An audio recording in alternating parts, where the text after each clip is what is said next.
But when things go wrong, oh Lord, wrong with you,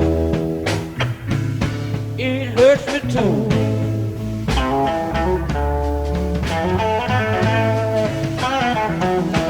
You love them a little more when you ought to love him less. Why pick up behind him and take his mess? But when things go wrong, wrong with you, it hurts me too.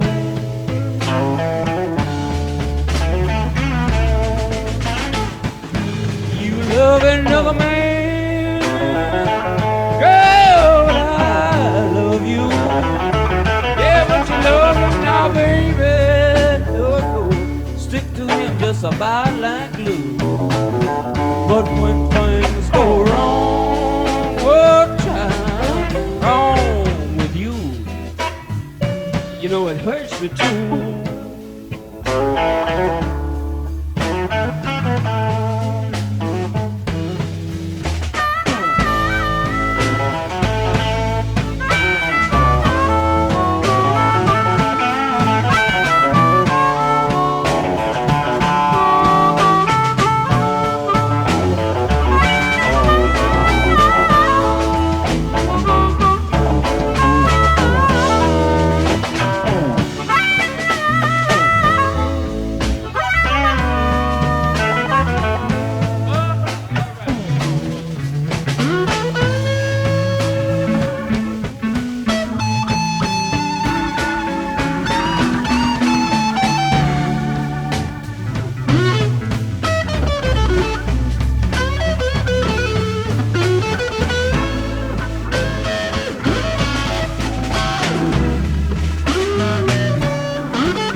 It hurts me too.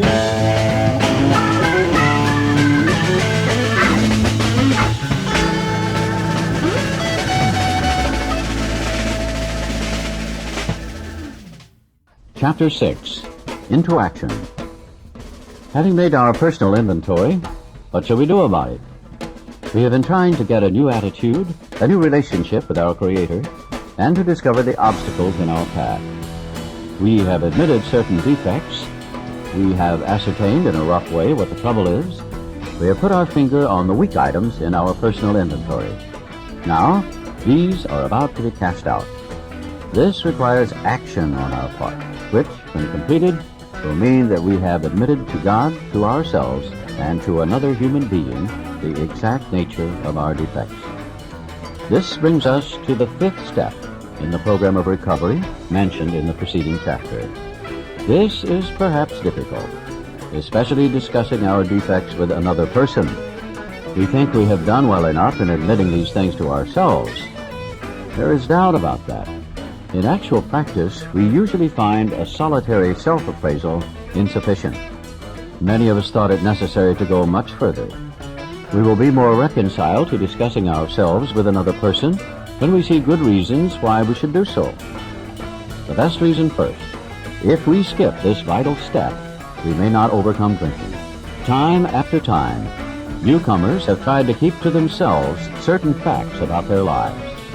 Trying to avoid this humbling experience, they have turned to easier methods. Almost invariably, they got drunk. Having persevered with the rest of the program, they wondered why they fell. We think the reason is that they never completed their house cleaning. They took inventory all right, but hung on to some of the worst items in stock. They only thought they had lost their egoism and fear. They only thought they had humbled themselves. But they had not learned enough of humility, fearlessness, and honesty, in the sense we find it necessary, until they told someone else all their life story.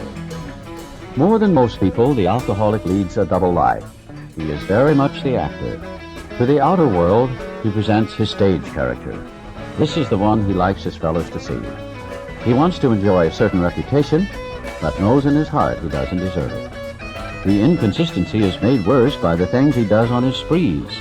Coming to his senses, he is revolted at certain episodes he vaguely remembers. These memories are a nightmare. He trembles to think someone might have observed him. As far as he can, he pushes these memories far inside himself. He hopes they will never see the light of day. He is under constant fear and tension. That makes for more drinking. Psychologists are inclined to agree with us. We have spent thousands of dollars for examinations. We know but few instances where we have given these doctors a fair break. We have seldom told them the whole truth, nor have we followed their advice. Unwilling to be honest with these sympathetic men, we were honest with no one else. Small wonder many in the medical profession have a low opinion of alcoholics and their chance for recovery. We must be entirely honest with somebody if we expect to live long or happily in this world. Rightly and naturally, we think well before we choose the person or persons with whom to take this intimate and confidential step. Those of us belonging to a religious denomination which requires confession must, and of course, will want to go to the properly appointed authority whose duty it is to receive it. Though we have no religious connection, we may still do well to talk with someone ordained by an established religion. We often find such a person quick to see and understand our problem. Of course, we sometimes encounter people who do not understand alcoholics. If we cannot or would not rather do this, we search our acquaintance for a close-mouthed, understanding friend. Perhaps our doctor or psychologist will be the person. It may be one of our own family. But we cannot disclose anything to our wives or our parents which will hurt them and make them unhappy. We have no right to save our own skin at another person's expense. Such parts of our story we tell to someone who will understand, yet be unaffected. The rule is we must be hard on ourselves, but always considerate of others. Notwithstanding the great necessity for discussing ourselves with someone, it may be one is so situated that there is no suitable person available. If that is so, this step may be postponed. Only, however, if we hold ourselves in complete readiness to go through with it at the first opportunity. We say this because we are very anxious that we talk to the right person. It is important that he be able to keep a confidence, that he fully understand and approve what we are driving at, that he will not try to change our plan. But we must not use this as a mere excuse to postpone. When we decide who is to hear our story, we waste no time. We have a written inventory, and we are prepared for a long talk. We explain to our partner what we are about to do and why we have to do it. He should realize that we are engaged upon a life and death errand. Most people approached in this way will be glad to help. They will be honored by our confidence. We pocket our pride and go to it, illuminating every twist of character, every dark cranny of the past. Once we have taken this step, withholding nothing, we are delighted. We can look the world in the eye. We can be alone at perfect peace and ease. Our fears fall from us. We begin to feel the nearness of our Creator. We may have had certain spiritual beliefs, but now we begin to have a spiritual experience. The feeling that the drink problem has disappeared will often come strongly. We feel we are on the broad highway, walking hand in hand with the Spirit of the universe. Returning home, we find a place where we can be quiet for an hour, carefully reviewing what we have done. We thank God from the bottom of our heart that we know Him better. Taking this book down from our shelf, we turn to the page which contains the 12 steps. Carefully reading the first 5 proposals, we ask if we have omitted anything. So we are building an arch through which we shall walk a free man at last. Is our work solid so far? Are the stones properly in place? Have we skimped on the cement put into the foundation? Have we tried to make mortar without sand? If we can answer to our satisfaction, we then look at step 6. We have emphasized willingness as being indispensable. Are we now ready to let God remove from us all the things which we have admitted are objectionable? Can He now take them all, every one? If we still cling to something we will not let go, we ask God to help us be willing. And ready? We say something like this. My Creator, I am now willing that you should have all of me, good and bad. I pray that you now remove from me every single defect of character which stands in the way of my usefulness to you and my fellows. Grant me strength as I go out from here to do your bidding. Amen. We have then completed step 7. Now we need more action, without which we find that faith without works is dead. Let's look at steps 8 and 9. We have a list of all persons we have harmed and to whom we are willing to make amends. We made it when we took inventory. We subjected ourselves to a drastic self-appraisal. Now we go out to our fellows and repair the damage done in the past. We attempt to sweep away the debris which has accumulated out of our effort to live on self-will and run the show ourselves. If we haven't the will to do this, we ask until it comes. Remember, it was agreed at the beginning we would go to any lengths for victory over alcohol. Probably there are still some misgivings. As we look over the list of business acquaintances and friends we have hurt, we may feel diffident about going to some of them on a spiritual basis. Let us be reassured. To some people, we need not and probably should not emphasize the spiritual feature on our first approach. We might prejudice them. At the moment, we are trying to put our lives in order. But this is not an end in itself. Our real purpose is to fit ourselves to be of maximum service to God and the people about us. It is seldom wise to approach an individual who still smarts from our injustice to him and announce that we have gone religious. In the prize ring, this would be called leading with a chin. Why lay ourselves open to being branded fanatics or religious bores? We may kill a future opportunity to carry a beneficial message, but our man is sure to be impressed with a sincere desire to set right the wrong. He's going to be more interested in a demonstration of goodwill than in our talk of spiritual discoveries. We don't use this as an excuse for shying away from the subject of God. When it will serve any good purpose, we are willing to announce our convictions with tact and common sense. The question of how to approach the man we hated will arise. It may be he has done us more harm than we have done him, and though we may have acquired a better attitude toward him, we are still not too keen about admitting our fault. Nevertheless, with a person we dislike, we take the bit in our teeth. It is harder to go to an enemy than to a friend, but we find it much more beneficial to us. We go to him in a helpful and forgiving spirit, confessing our former ill feeling and expressing our regret. Under no condition do we criticize such a person or argue. Simply, we tell him that we will never get over drinking until we have done our utmost to straighten out the past. We are there to sweep off our side of the street, realizing that nothing worthwhile can be accomplished until we do so, never trying to tell him what he should do. His faults are not discussed. We stick to our own. If our manner is calm, frank, and open, we will be gratified with the result. In 9 cases out of 10, the unexpected happens. Sometimes the man we are calling upon admits his own fault, so feuds of years standing melt away in an hour. Rarely do we fail to make satisfactory progress. Our former enemies sometimes praise what we are doing and wish us well. Occasionally they will offer assistance. It should not matter, however, if someone does throw us out of his office. We have made our demonstration, done our part. It's water over the dam. Most alcoholics owe money. We do not dodge our creditors. Telling them what we are trying to do, we make no bones about our drinking. They usually know it anyway, whether we think so or not. Nor are we afraid of disclosing our alcoholism on the theory it may cause financial harm. Approached in this way, the most ruthless creditor will sometimes surprise us. Arranging the best deal we can, we let these people know we are sorry. Our drinking has made us slow to pay. We must lose our fear of creditors no matter how far we have to go, for we are liable to drink if we are afraid to face them. Perhaps we have committed a criminal offense which might land us in jail if it were known to the authorities. We may be short in our accounts and unable to make good.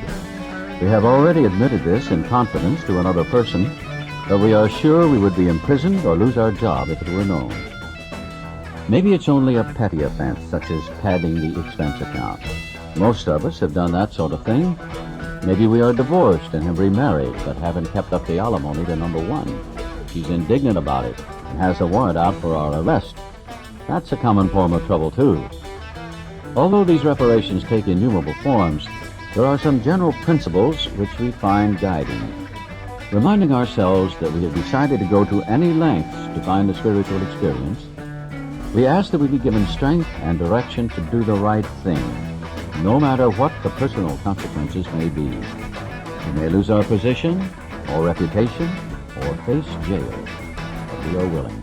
We have to leave. We must not shrink at anything.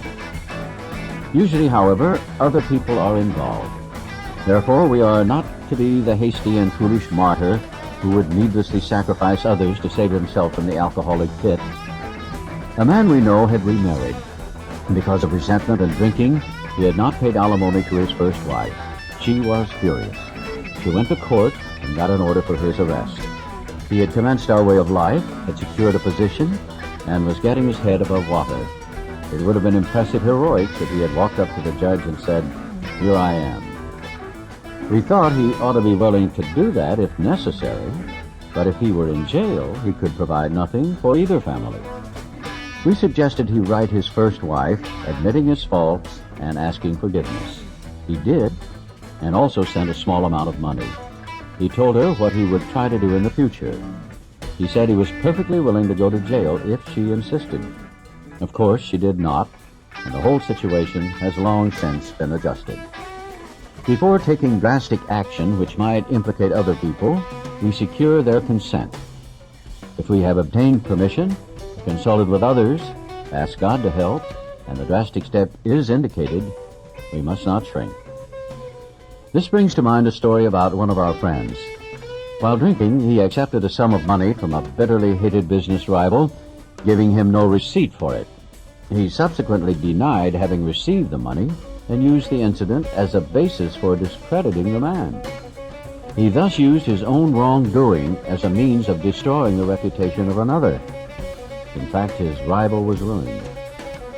He felt that he had done a wrong he could not possibly make right. If he opened that old affair, he was afraid it would destroy the reputation of his partner, disgrace his family, and take away his means of livelihood. What right had he to involve those dependent upon him? How could he possibly make a public statement exonerating his rival? After consulting with his wife and partner, he came to the conclusion that it was better to take those risks than to stand before his Creator guilty of such ruinous slander. He saw that he had to place the outcome in God's hands, or he would soon start drinking again and all would be lost anyhow. He attended church for the first time in many years. After the sermon, he quietly got up and made an explanation. His action met widespread approval, and today he is one of the most trusted citizens of his town. This all happened years ago. The chances are that we have domestic troubles. Perhaps we are mixed up with women in a fashion we wouldn't care to have advertised. We doubt if, in this respect, alcoholics are fundamentally much worse than other people. But drinking does complicate sex relations in the home. After a few years with an alcoholic, a wife gets worn out, resentful, and uncommunicative. How could she be anything else? The husband begins to feel lonely, sorry for himself. He commences to look around in the nightclubs, or their equivalent, for something besides liquor. Perhaps he's having a secret and exciting affair with the girl who understands. In fairness, we must say that she may understand, but what are we going to do about a thing like that? A man so involved often feels very remorseful at times, especially if he is married to a loyal and courageous girl who has literally gone through hell for him. Whatever the situation, we usually have to do something about it. If we are sure our wife does not know, Should we tell her? Not always, we think. If she knows in a general way that we've been wild, should we tell her in detail? Undoubtedly, we should admit our fault. She may insist on knowing all the particulars. She will want to know who the woman is and where she is. We feel we ought to say to her that we have no right to involve another person. We are sorry for what we have done, and, God willing, it shall not be repeated. More than that we cannot do. We have no right to go further. Though there may be justifiable exceptions, and though we wish to lay down no rule of any sort, we have often found this the best course to take. Our design for living is not a one-way street. It is as good for the wife as for the husband. If we can forget, so can she. It is better, however, that one does not needlessly name a person upon whom she can vent jealousy. Perhaps there are some cases where the utmost frankness is demanded. No outsider can appraise such an intimate situation.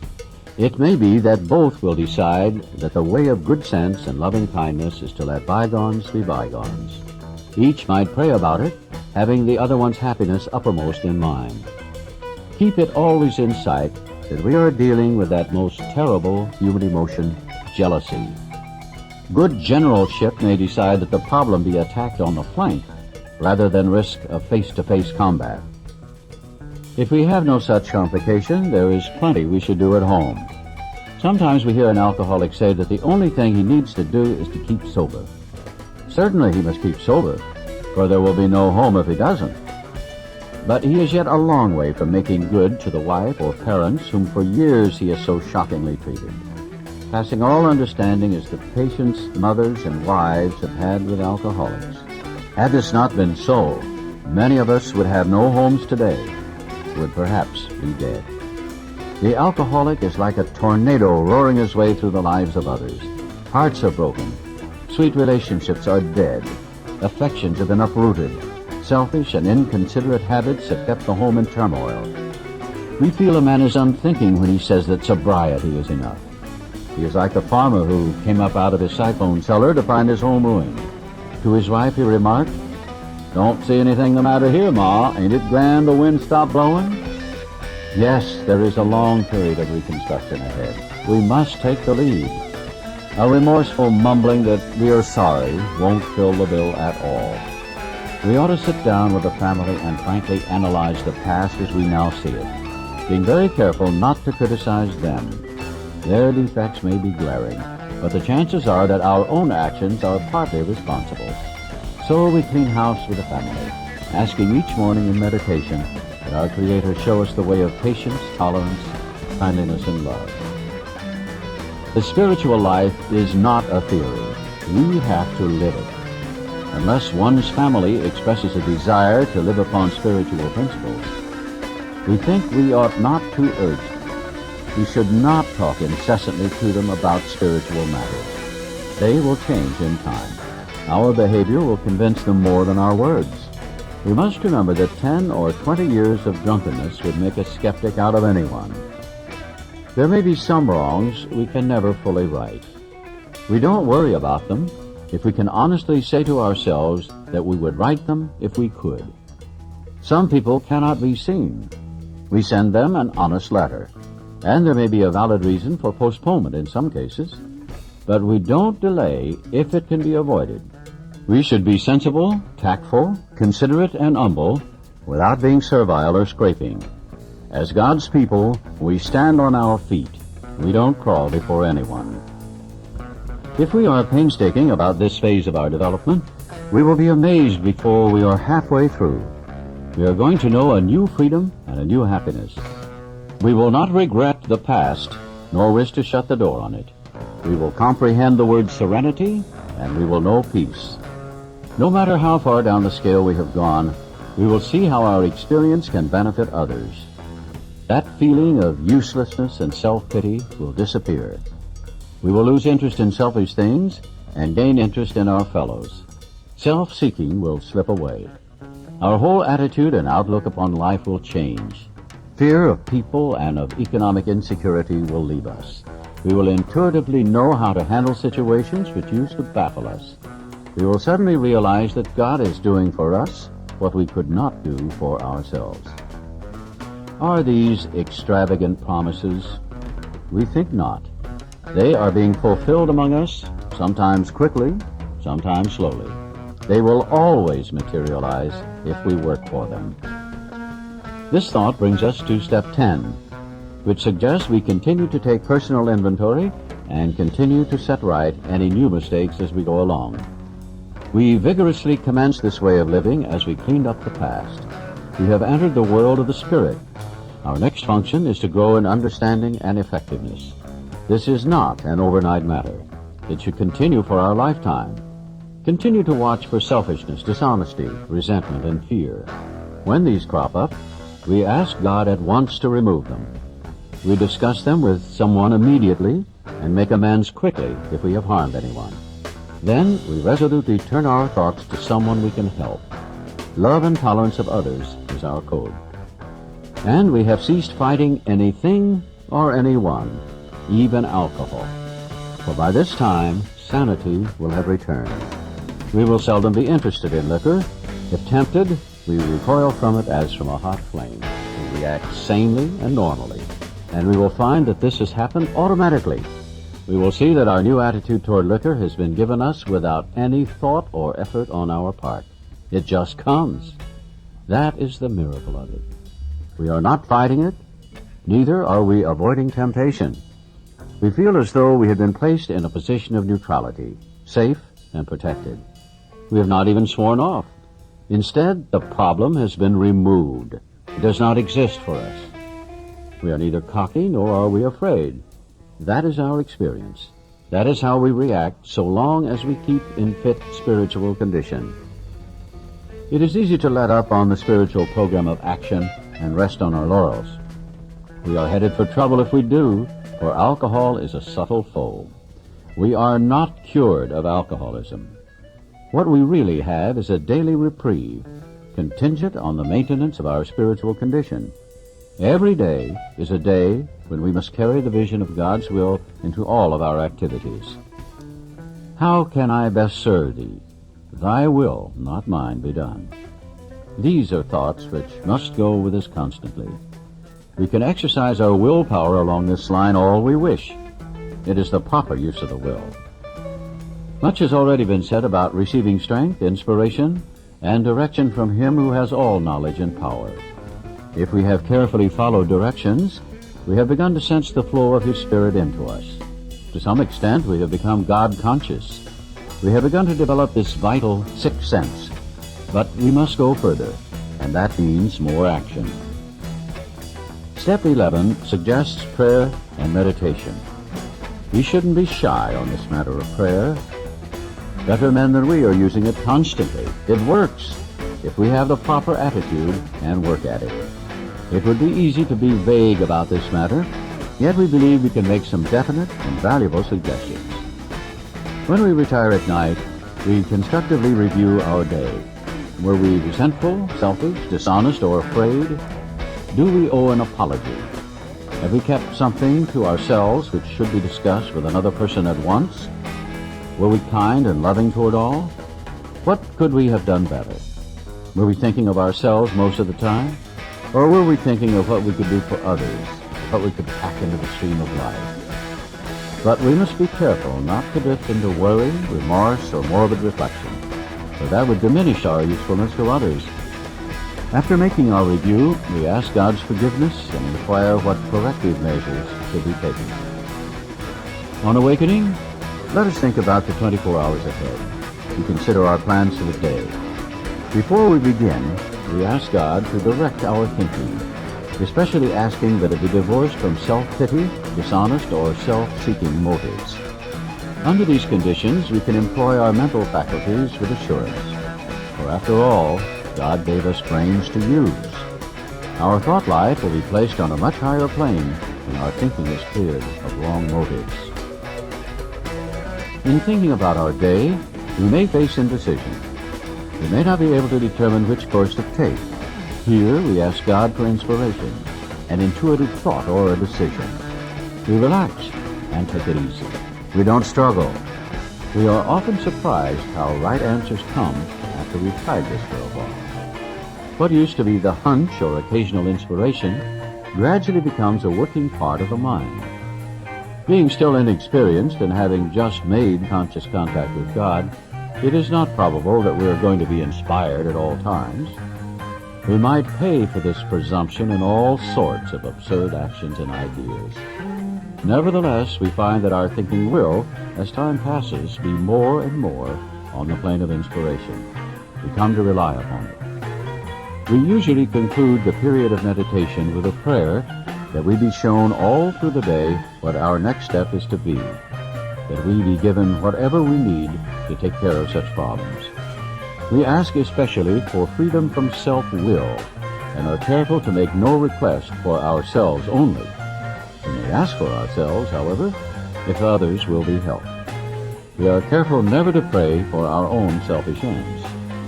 Many of us have wasted a lot of time doing that, and it doesn't work. We can easily see why. If circumstances warrant, we ask our wives or friends to join us in morning meditation.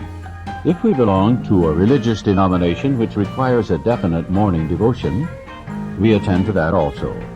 If not members of religious bodies, we sometimes select and memorize a few set prayers which emphasize the principles we have been discussing. There are many helpful books also. Suggestions about these may be obtained from one's priest, minister, or rabbi. Be quick to see where religious people are right. Make use of what they offer. As we go through the day, we pause when agitated or doubtful and ask for the right thought or action. We constantly remind ourselves we are no longer running the show, humbly saying to ourselves many times each day, "Thy will be done." We are then in much less danger of excitement, fear, anger, worry, self-pity, or foolish decisions. We become much more efficient. We do not tire so easily, for we are not burning up energy foolishly as we did when we were trying to arrange life to suit ourselves. It works. It really does. We alcoholics are undisciplined, so we let God discipline us in the simple way we have just outlined. But this is not all. There is action and more action. Faith without works is dead. The next chapter is entirely devoted to step 12. And if it hurts you, my darling, you only have yourself to blame. Well, it's a true saying. All that shines is not gold. Well, it's a true saying. All that shines is not gold. Just like the good book say, you got to reap just what you sow. Where you lied, cheated, whoa, for so long. Where you lied, cheated, whoa, for so long. Where you were wrong, done, woman, found another penis on your throne.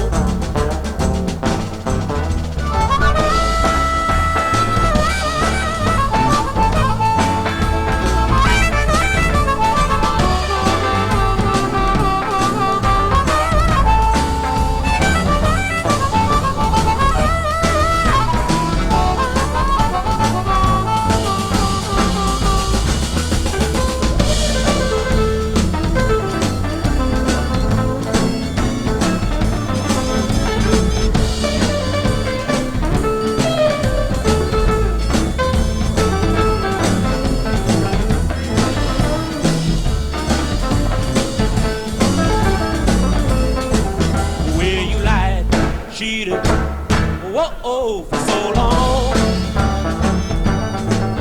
Where you lied, cheated, whoa, for so long. Where you were wrong, done, woman, found another queen is on your throne. Next time you see me, things won't be about the same. Next time you see me,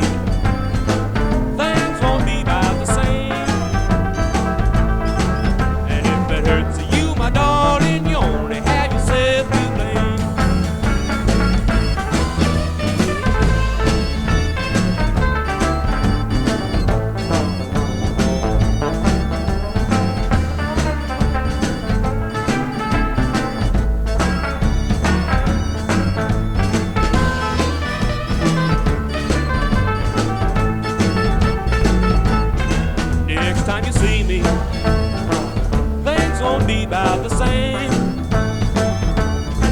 Next time you see me, things won't be the same.